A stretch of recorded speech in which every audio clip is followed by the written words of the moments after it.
Welcome to Beyond the Frontline podcast, where your host, U.S. Air Force veteran Donna Hoffmeyer, will help you transition from the front line to the home front. Listen every other Wednesday as we'll bring great conversations, resources, tips, and feel-good stories that will resonate and relate. Now, here's your host, Donna Hoffmeyer. Hey everyone, it's Donna, another episode of Beyond the Frontline.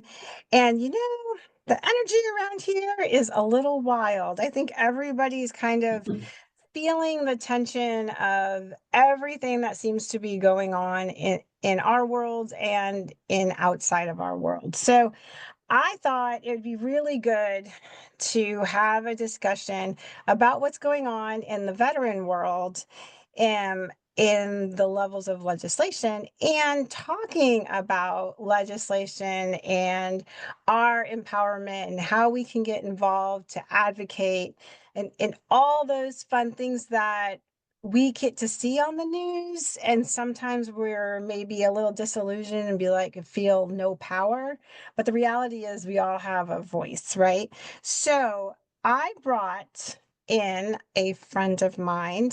Her name is Stephanie Gattas, and you guys have probably heard her before because I've interviewed her as the founding member of the Pink Berets.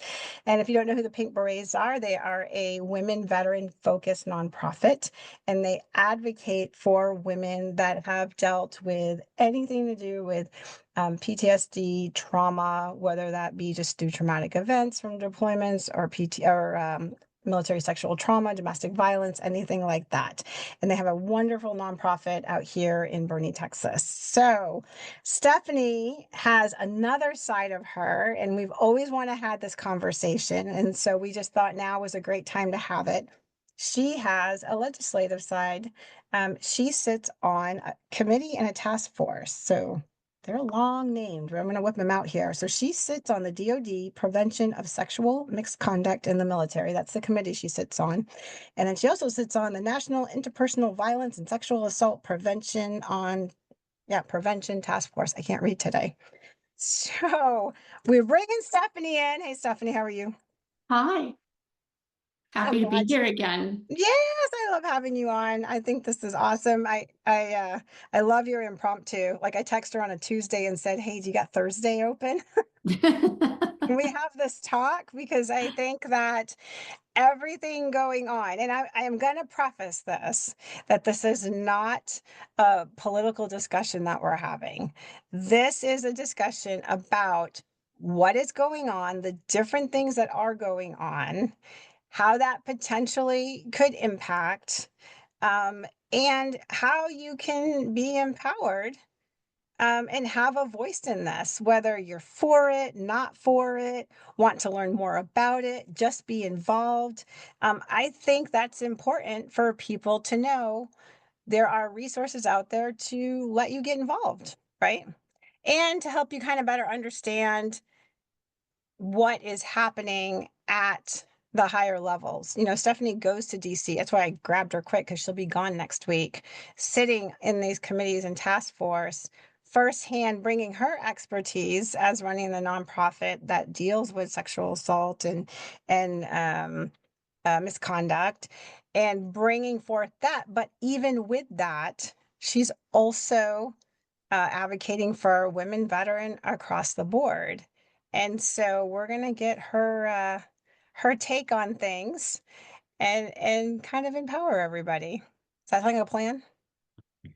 That sounds like a plan. I feel like we have so much to talk about. I know. Where do you want to start? I'll let you start this. Oh gosh, I was going to say here lately, I've been attending meetings and listening just to what the landscape looks like right now, not just in Washington, D.C., but across the nation. I collaborate with a number of other organizations in our space. And I can tell you, when I think about the heroes of our generation, these are the people that are really putting in the work to change the narrative. And as it applies to our, not just military community, but our veteran community and their families, the kind of legacy that we all hope to leave behind, right? So what I can start by saying is the good news is there's a lot of people out there with the best of intentions that are boots on the ground that are doing the hard work. And I just shared this with somebody earlier. It takes a special kind of person to have that empathy and that compassion to know that it's about everyone else but you. Yes. And when I say that, it's because there's just a myriad of issues out there. And you have people that are, the way that I'm seeing this is these different groups are working on different issues that are high level priorities, right? They're not at the bottom of the totem pole. They're addressing some really significant issues in our space. And when I think about it being an issue, it's not just applying to the veteran community. Think about who it affects, right? There's an Family. extension of people Yeah. that these issues affect. So the issues that I want to bring to the forefront that I'll be discussing next week are issues that are centered around, as you know, military sexual trauma, which is still very prevalent in the military. We'll be touching on veteran suicide. As you may know, it hit our community a couple of weeks ago and has brought Very up close. yes, and a number of significant issues. And the more we discuss these issues, the more things are uncovered. Just last night, I attended spaces with Grunstyle Foundation. They held spaces on X, and they do this every Wednesday evening, pretty much like a podcast. They have, topics of discussion and people that are invited to speak on these topics. And last night was the guest was Mandy Fight, and she was speaking on the Red Hill water crisis, a huge issue that I don't think enough people talk about, and how it's impacting our communities, our veteran community, and our military community. Can you give Donna, a summary on that? In case people hadn't heard it? so yes, when I speak on the Red Hill water crisis, we're talking about a crisis that was described as a fuel spill at the US Navy's Red Hill facility. And what they found was it was contaminating the very water that our military was drinking and that their family was drinking. You're talking about toxic exposure, and how many times have we addressed the issue of toxic exposure in the military, right?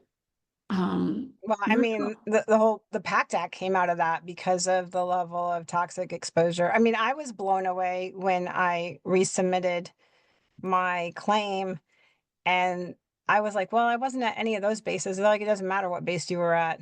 You were dealing with it. I'm like, oh, that's nice. So yeah, that's huge. And Red Hill is specifically, where is Red Hill specifically? It's in Hawaii. The Hawaii one, right? Yeah. So yeah, like, I mean, it takes a long time to get this going. So she was there speaking on Red Hill. So go ahead. I'm sorry. No, absolutely. I just know that this can touch people in various ways, and Yeah. I think it's just very important to highlight this because the things that Mandy was sharing, I mean, my heart went into my stomach just listening to what she's had to contend with her family. There's a number of people that were on this call with the Grunstyle Foundation, and to hear their stories and to hear how it's affected them. I mean, you're talking about the military being accountable for contaminating the water that 93,000 people relied on for drinking. You're talking about thousands that are sick at this time, and you're just learning of the years that are in effect now, not the long term, but the short term effects as they're seeing it, right? So listening to this last night, again, you become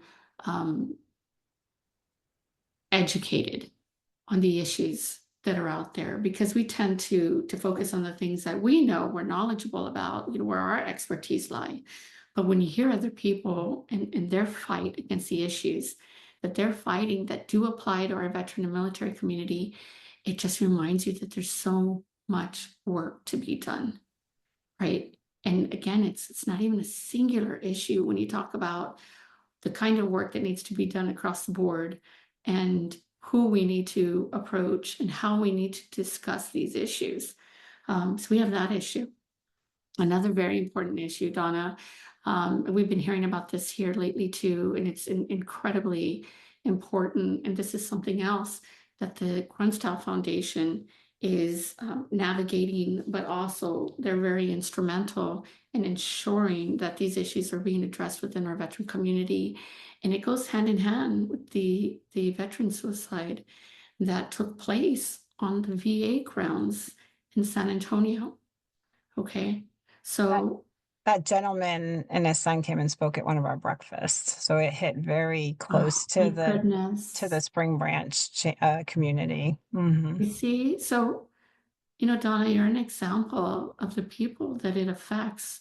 Again, it may have been a veteran, but it's affecting people that they came into contact with. And it leaves you wondering, what are we missing? Where are we failing? And you can't imagine how many people have come forward and said, hey, listen, I could have been this person. I've been an individual that's been overprescribed medications. You're talking about trying to change a system where there's no informed consent, where there's not a discussion between low or high risk medications. You're talking about safer deprescribing guidelines. Again, a myriad of things that they're fighting for that you may not know about unless you're working with them, unless you're collaborating with them, unless you're becoming part of a larger conversation that touches on these issues. Like you said that perfectly. And we were just talking about this before we came on, you and I came onto the podcast, which was like and you're a lot like me. You have, because I was telling you when I was in the military, I had this high level view in the world that I was working in, and all the way down to the service member. So I had the view of policy implementation, execution, and how it happened. And I saw how it would affect the service members, good or bad. Did it work? Did it not? Whatever the policy was. And we don't have enough of that. We don't have enough people that understand that full scale. And you're like that, right? Because you're bringing some of this stuff to legislation, right? You're going to bring, or to these committees, not to legislation, but to these committees. And you're, to make this awareness because, you were there, you saw this, we were in this community that it happened to. You're seeing the ripple effect and how it's impacting other people. That was and for the audience, just so you know, I'm not trying to talk around anything, but and it was in the news. I'm pretty sure most people saw it, but we had a veteran that went to the doors of the VA, Audie Murphy, and committed suicide. And that had an enormous ripple effect through our community. And San Antonio is not tiny. I mean, we're a greater part of 2 million people with bedroom communities and everything. And we felt that effect. And so you can be part of the community to say, yeah, we felt that. And I'm bringing you this information that we need to work on this. Absolutely, we do. And, I look at it in a number of ways as well. So we don't know what we don't know. So if we are educating the general public on these issues, I think they in turn will start asking the appropriate questions. They don't know what to ask if they're not well informed, right? So if you take into account that 68% of all veterans that are treated at the VA are prescribed psychiatric drugs, with 28% prescribed antidepressants, right? There's not a single mention of these medications with known suicide risks, and they're not mentioned one time in the VA's annual suicide reports. That's concerning. I'll tell you why that's concerning, because if they don't know what's happening, they're not putting the appropriate measures in place to understand the metrics that tell us where we need to pivot. How are we going to change a trajectory if we don't know where we're going? And if we don't know the issues at hand? These are some major issues. This is a crisis. You know what else they don't address either? The polypharmacy. They don't address polypharmacy. Nobody seems to address polypharmacy. Like, you're taking multiple medications, and all medication, sorry, the nerdy nurse in me, but all medication has a half-life, right? Like, it peaks somewhere, and if you get two medications that peak at the same time, they can either be medications that work synergistically or antagonistically, right? And so if you got two meds peaking at the same time that work antagonistically, we got a problem. And there have been many, many cases. I have a veteran right now that said to me years ago, he's like, I admitted myself into the hospital into inpatient, because I was going crazy. And he's like, come to find out, it was all the medication I was on, because they were all working against each other. And I was like, whew, we're over medicating, over prescribing, and and this is the stuff that's happening. I mean, did you see the numbers that came out? It was some crazy amount of money. I think Collins, I think it was him that might have said it, and it was some amount of money, like 500, and the VA spent $538 million or some astronomical number on suicide prevention, and like it hasn't worked. And I was sitting and listening to it, and I said out loud, I'm like, because it's not a money problem. It's not a money problem. It is a grassroots problem. 100%. I agree. And I think, again, when we talk about looking at these things from a very granular level, like, let's get your ego out of the way and let's really take a look at how these suicides are happening every day. So when you are taking these issues, so we just brought up a couple issues, and I know you and I, we could list out tons and tons of them. Oh my But gosh, yeah, because there's more than that we're taking to the right, floor. there's so many working on. How does it look? Like, what I want the audience to understand is, like, how do they get involved? Like, you made a comment, you're like, you can speak up. And I'm like, well, I'm loud, but speaking up in my house isn't doing any good. My kids hear me across the room, no big deal. Trust me, it doesn't work very well in the house, right? They chalk that up to nagging. But no, what is it? How do they speak up? Like, what voice do we give them? If people are like, that impacted me, that person, another one, we lost another one, that impacted me. Because I know that when that happened, right behind that, there was another one. It wasn't here, but I just saw it pop up. And I know somebody that knew that person. And my first thought was, oh my goodness, how are they? And I reached out to him. Actually, I called him on the way home today, and I was, checking on him, and we're paying phone tag right now.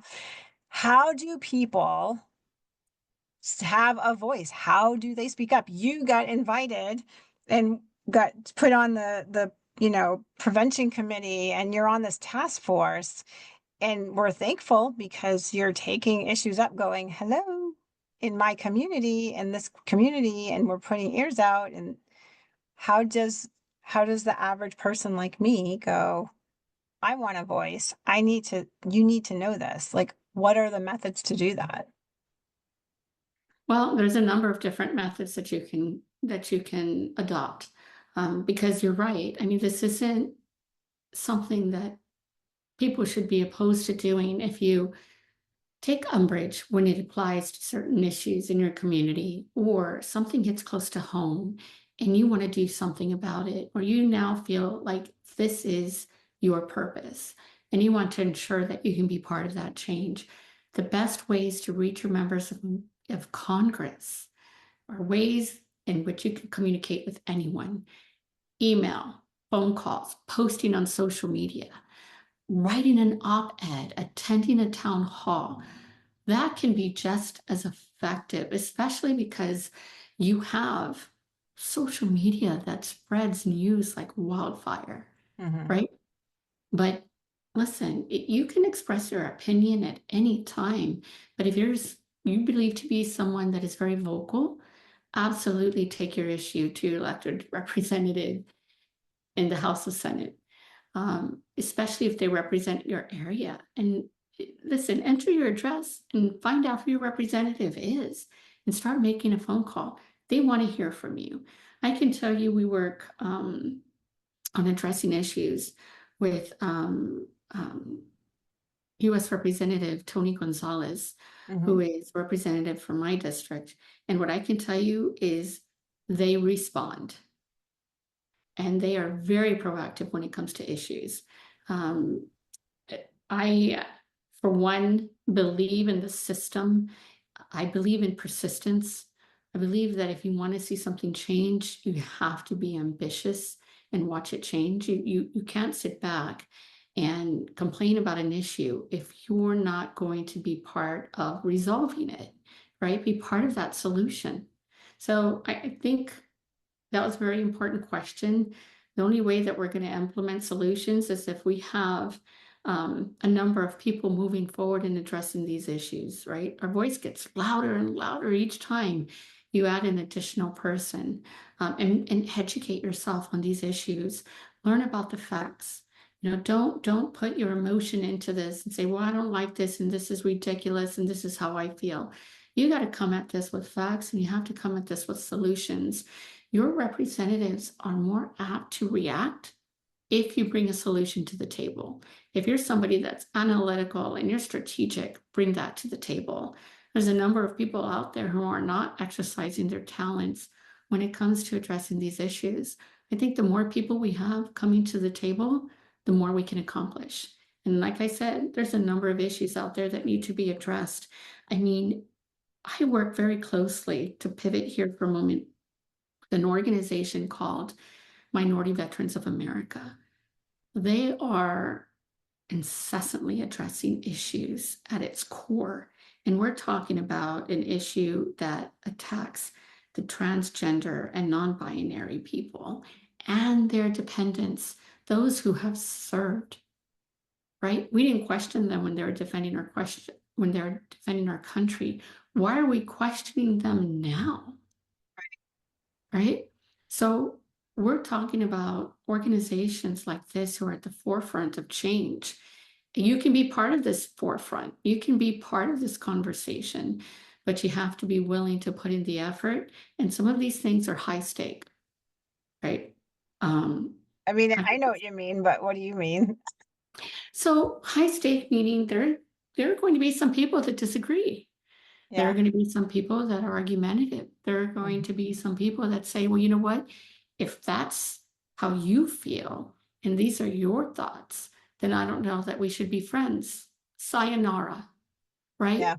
I believe in helping anyone and everyone possible. I am not here to judge, place judgment, or tell people what they can and shouldn't do. What I am here is to ensure that our legacy is established for years to come. So if I served this country proudly and I was honorably discharged, then I'm going to continue serving with honor. And if serving with honor means addressing all these issues at the table, because I'm passionate, because I believe in the people who are addressing these issues, then that's what I'm going to do, right?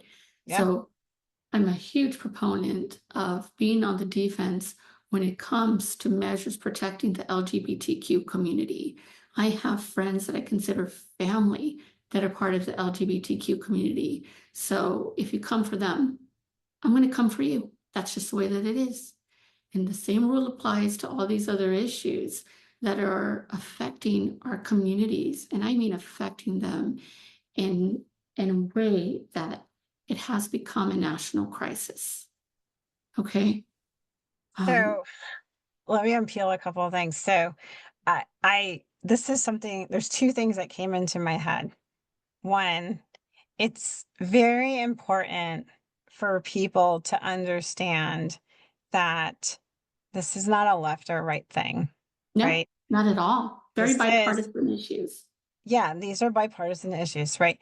And I'm saying that because we're not bringing this up to bash any one particular thing. It's like this topic, LGBTQ, women, right now, it's a little stressful for the women veterans right now.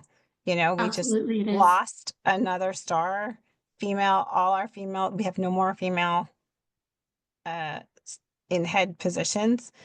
They've just got wiped out. For But now. for now. Just for And now. and and I'm glad you said that, right? Like for now, because nothing is permanent. It is not.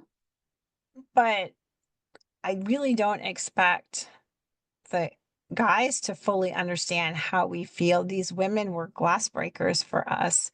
These women that came ahead of us were the ones that um, allowed us to have a career and a family together. They allowed us to attain these higher ranks to show people like, hey, we have brains too, we can do this. And so when you watch that get dismantled one by one, if that is something you don't agree with, you stand up for that. I don't care what side of the fence that is on. Either side, it would still, I still would feel the same way, right? Like, 100%. yes. So that's one thing I want people to understand is like, look at what it is, what situation this is. Like, if it is something you don't agree with or agree with, whichever, Mhm. advocate, be a voice. I mean, when we say advocate, it doesn't have to always be the bad stuff. Like if you're like, yes, I'm a proponent of whatever, then great, have a voice. The other part, and you and I talked about this just before we came on the podcast, was about having a voice. I'm going to say this, and a lot of people are going to be like, what does that have to do with anything? It doesn't matter if you are enlisted or an officer. You are all a veteran coming out here. That's And right. so we know in the military, there's the hierarchy. We know that if, uh, you know, the private or the whatever speaks as vocally as the colonel and puts out there whatever, it's not gonna go well. Like we know that is not gonna go over well. That's not your place, right? You are not in that role. That is not your place. We're not we're not there anymore. Mm-mm. So you're out. So whether you were a private, a sergeant, a warrant officer, a major, colonel, whatever you were, all out here, you got the same voice. There's nobody that's gonna threaten you with a UCMJ or insubordination or anything like that. You can speak up for whatever that is. It is okay. Absolutely. Absolutely. And, I think now more than ever, we are seeing things that affect everyone that we come Mhm. in contact with, right? Anti-LGBTQ, anti-abortion, anti-DEI. Those apply to so many different people and they affect them in so many different ways. And to your point, Donna, I think where some people retract is because of the fear of optics. Well, how's this going to look? Doesn't matter how it's going to look. Do the right thing and Right. speak up. Use your Have your voice. voice. Have your You know, voice. I'm not on social media. You know that, right? I'm on LinkedIn, Yeah. but I'm not on social media. My time is better applied to the work that I do now, right? That's where my dedication lies. Hmm. Going to the Hill, fighting alongside other organizations that are in the Taking front line, action. Yes. right? Taking It's action. it's my Um, biggest gripe, like the social media yeah, thing. Like I we need it just because like we can't like if we don't mark it, then nobody knows you're there and I get all that. But that dichotomy of like that presence versus really doing something. Like to me, if I'm sitting here having to tack away at all this social media, and trust me, 4 letter words are coming out of my mouth every time I got to post stuff, it's because I'm not doing I'm not where I want to be. I want to be with that veteran, getting them that resource and doing that. So, You're lucky. You're much bigger. You get the social media manager. I want one of those for Christmas. But the whole point is like it's actions. We want to be advocating, and you want to be having that voice and saying, this is what is important. This is what we need to fight for. This, we're advocating for our people, even when and here's another one, even when our people don't agree with us, Yeah. because we all have different eyes. The positions you've been in the military, the positions I've been in the military, and then outside of the military, it gave each of us unique eyes and experiences. So when we're advocating a certain way, and the people you're advocating for are like, that's stupid. What do you do? They may not see what we see stepping forward. We're like, hey, we're going to be there for you, even when you don't agree, because we want to protect our veterans, We understand the significance. Absolutely. And this is where I say being informed is important, right? Educating yourself on why these issues matter and how it applies later on in life, or how it affects the very people you love, right? That's just it. You have people, oh, well, that doesn't apply to me. Well, ask somebody who's very near and dear to you if it applies to them What do 100% we of call the that? time. The military would call it first, second, third order of effect, right? You're right, I right. mean, yeah, it doesn't affect you and the 100 feet around you, but it could affect somebody else. I just saw this the other day. It was a post that a lady I know, it was her son, and his comment was, I rarely make social media posts, but now this is affecting my child. And it was in regard to his son is I think, I don't want to get it wrong, but he's on the spectrum somewhere, autism, high functioning Mhm, autism, I mhm. think. And that comment, then it was followed with, he was going into a special program like that, I think a nonprofit put on, and he was all set to go and everything was good, and funding got pulled. With everything going on, the funding got pulled, and he can no longer be in that program. And that's what was supposed to go on this summer. And he's like, 15, 16 years old. And it was like a big deal. And he Yeah, can't do that. And now it affects my family. Do I respect that? 100%. But in my head, I was like, but did it bother you before it affected your family?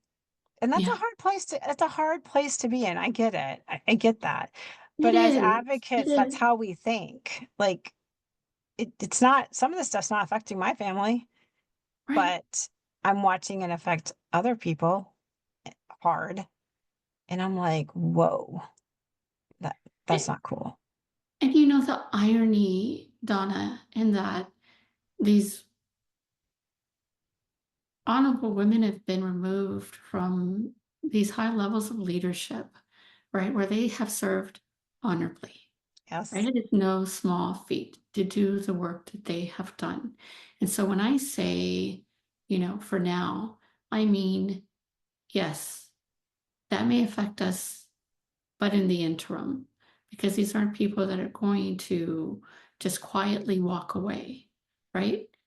May not be able to serve in this capacity, but I will find another capacity to serve in to ensure that people are being taken care of. And so, if I can offer any bit of advice, I tell people to look at this in a way of triumph over tragedy. You have to look at it on those terms. Is it tragic that these things are happening? Yes. But we can't be the kind of people that stand back and allow it to just take its course. We have to put ourselves in the position to take action. So we do have to use our voices. I mean, how incredible is it that people have taken to the streets and held rallies, and people are busy at work right now, right? The House and the Senate are back in session, and that's exactly why we're showing up on Monday morning. Okay? Because yes, you've had to recess the past 2 weeks, but now it's time to get to work. the thing is, when you bring these issues to the forefront, these conversations are happening, whether it's behind closed doors or on the steps or on social media. The most important thing is that these conversations are taking place, and we have to continue having these conversations to address these myriad of issues that we're seeing. Do you get to sit in on the when the House or the Senate or whoever's in session? Are you allowed to observe? Do they allow You you are. to? You are. Oh, Yeah, so you're especially literally. specific ones that we've been to. I know that we will be visiting one particular one. I'll tell you right now, on Monday, it will be a oh gosh, I get rid of 10 messages and I come back with 30. So um, anyhow, Well, but we will be multitasking. part. Yeah, we will be part of the address on mental health on Monday, I believe. No, Tuesday. Flying in Monday, so it'll be on Tuesday. So I'll keep you posted on Yeah, that. Gosh, again, I know there's so much that we can talk about, and there's so many issues, but I the ones know. that I brought up are definitely the ones that don't only hit home, close to home, but are meaningful to me because I know who it affects and how it can affect it. So Yeah. I stand, you know, very much behind the work that Minority Veterans of America is doing, the work that Grunstyle Foundation is doing. I mean, these are powerful advocates that are putting in the work. And again, I may have named those two, but there's a number of organizations Oh, out there yeah. that Yeah. are just working very hard behind the scenes. And they're starting to come together. I mean, it is. I mean, you and I have talked about different things that, we're working on, and you're like, yeah, keep me in the loop. We do work behind the scenes, together to advocate. We do get on that same page. People are not just sitting back going, well, let's just see how this pans out, because we know that if you sit too far back and you don't advocate, well, we're not doing our job as advocates for our veterans and first responders. And, that is paramount. It's how we're built. And so, Absolutely, absolutely. And now, you have the YWCA out of New York who has a new program, an extension of their organization called Operation Sisterhood. So a very dear friend of mine leads that program in New Jersey, and wow. he is doing amazing work. They're having a homeless veteran stand down. They're they're really immersed in the community, the Yeah. women veterans in the New Jersey tri-state area, if you will, but they are also speaking to their leaders, right? They went to a town hall where they had the opportunity to ask questions. Um, I believe it's Senator Cory Booker. Is that correct? There's one out there. Yes, he is. He's a United States Senator. I'm sorry, I was having there's so much that I know we want to talk about, and we have a limited amount of time. I know. But again, he passionately addressed issues, and you could tell. I mean, he was all over the news for having the Yeah. That's what, 25-hour. Yeah. Yeah. that alone tells you, Filibuster. Yep. yeah, that there's a lot of work to be done. So I praise him for doing that. And again, while these are bipartisan issues, there's people that this means everything to them. So again, Operation Sisterhood out of New Jersey, another one that we collaborate with, and we love the work that they're doing, and we see that they're putting in an effort as well. And again, I know I'm missing some out there, and it's not that I mean to, but Oh, again, there's loads of them that are there's so working many. hard. There's I so mean, many. Women Veterans of San Antonio. I mean, that's just one that's local here. That Yes, you guys, the Pink. we also have the Women Veterans Calendar. They're immersing themselves in the community. Yeah. and collaborating and supporting as well. And so I for one love to see that. I love to see our community coming together, but also most importantly, our community of women. Our Yeah, it's your community of wheelhouse. I women. mean, and this is a trying time right now. It's very like, well, there's definitely a WTF's going on. Like, wait a minute, what? Yeah. What did that Yeah. just happen? And it's hard. It's funny. I was thinking about it. I made the comment about how, some of these women were glass breakers for us, but we as veteran women were also glass breakers for this generation that's in now. And I'm like, hold strong, ladies. I don't know what that feels like in the Yeah. military. We know what it was like in the military as women veteran, but I don't know what that feels like now. I mean, as women, not women veteran, women service members. Yeah. I don't know what they're feeling like right now. This is just a time in history. This is definitely going to be something in the books, and It what they're really is. enduring. It really is. But I think either we take these opportunities to catapult us forward, or we just Yes. idly stand by. And I can tell you, I think you know this enough about me already, Donna. I'm just not one to idly stand by and No, just not at watch all. them unfold, I right? can't even, I can hardly nail you down to try to get in a podcast. Like, I don't know how many times we reschedule. I'm like, wait, let's get her now. Like, yeah. But I think this was just really important. I think it's really important podcast to do. And I want, you are sitting up at some of these high level committees. In the beginning I was talking about like legislation, like just for context, I use that term as in like you're sitting up in the Hill and you're sitting on these committees. So she's not making the legislation, she's influencing it through these committees and these task force by providing information and research and all this stuff to say, look at this, look at these numbers, and here's the impact, and here's some potential solutions, right? Because they need that information. They're, you know, can't be everywhere. So you're only as good as what you're getting fed, right? Like Right. these guys, when people are like, I'm going to go talk to my senator. Well, you're going to go talk to their staffer because there's only one of them and there's, thousands of constituents. So they can't be everywhere, but they definitely want to hear all of it. And that's why they have staffers. And that's why you can go on and find your rep and find their email very easily and email them over and over. I Yeah. mean, I know that, our rep here, his staffer knows me.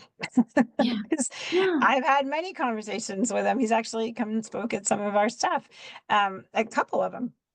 And when they speak, they're just like, talk to us. We want to know. That's what these people are out Absolutely. there for. We want to know and we want to understand.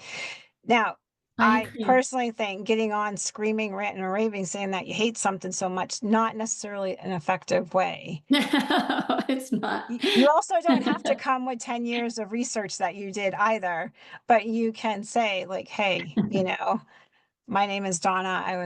I'm a woman veteran, and this is concerning. This is why. This is the impact I'm worried about.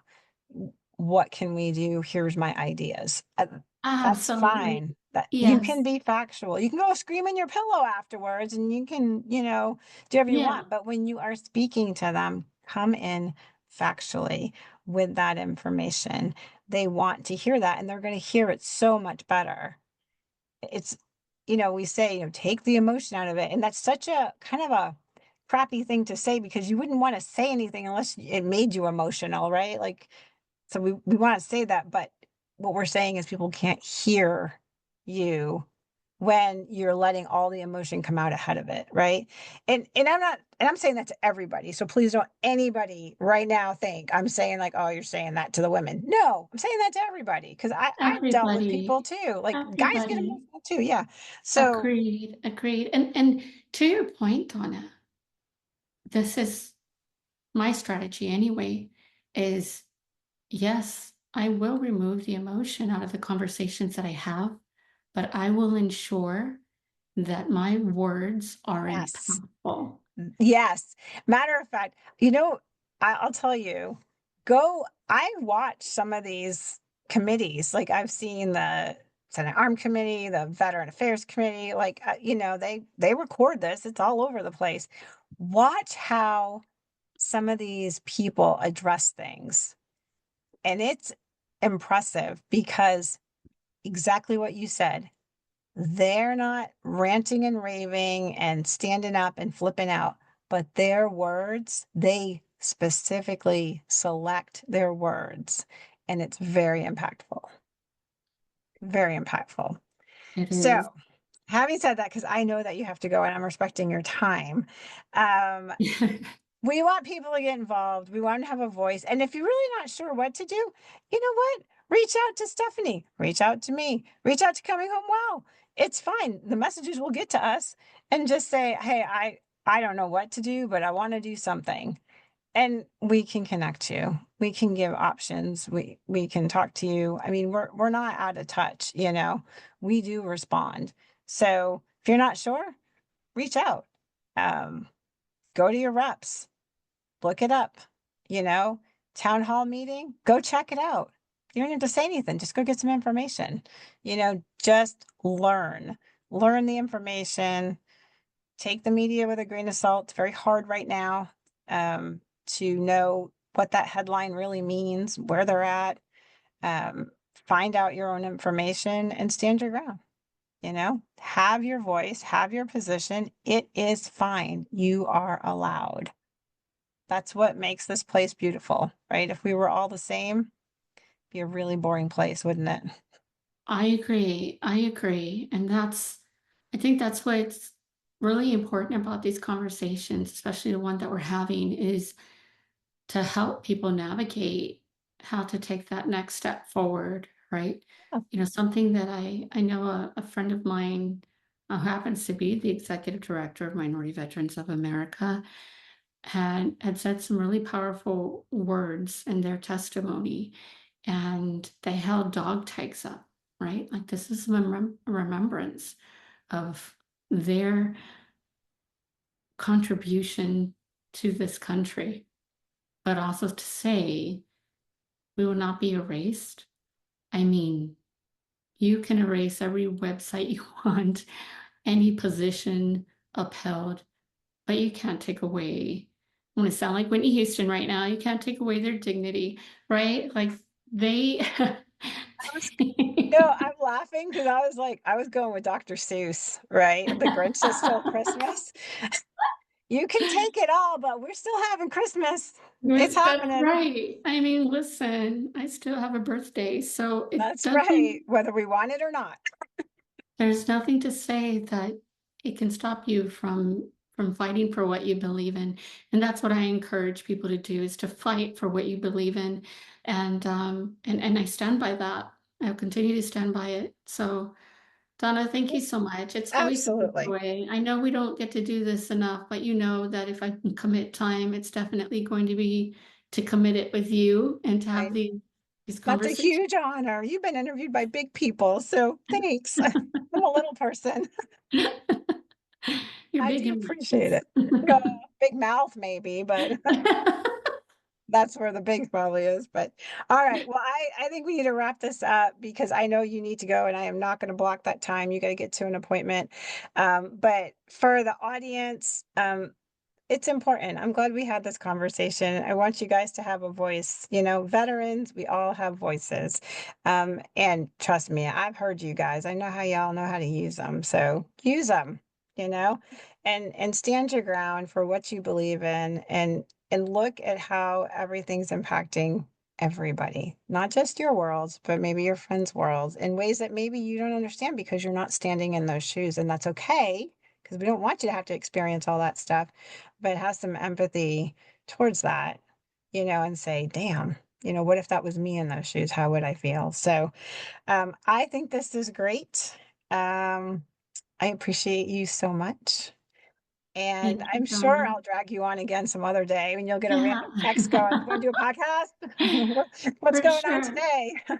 For sure. No, thank you so much. And I look forward to connecting offline. Yes, absolutely. So, all right, everybody, from all of us here, Beyond the Frontline in our parent podcast, Coming Home Well, we greatly, greatly appreciate you guys. We want you to like, share, comment. Please give feedback. We do answer, I promise you. We want you guys to engage. So, we hope you guys have a phenomenal week and stay empowered. Thanks for listening to Beyond the Frontline, a podcast of Coming Home Well. Join us every other Wednesday. And if you enjoyed this episode, please share it with others, post about it on social media, or leave a rating and review. Thanks again. And until all are home and all are well.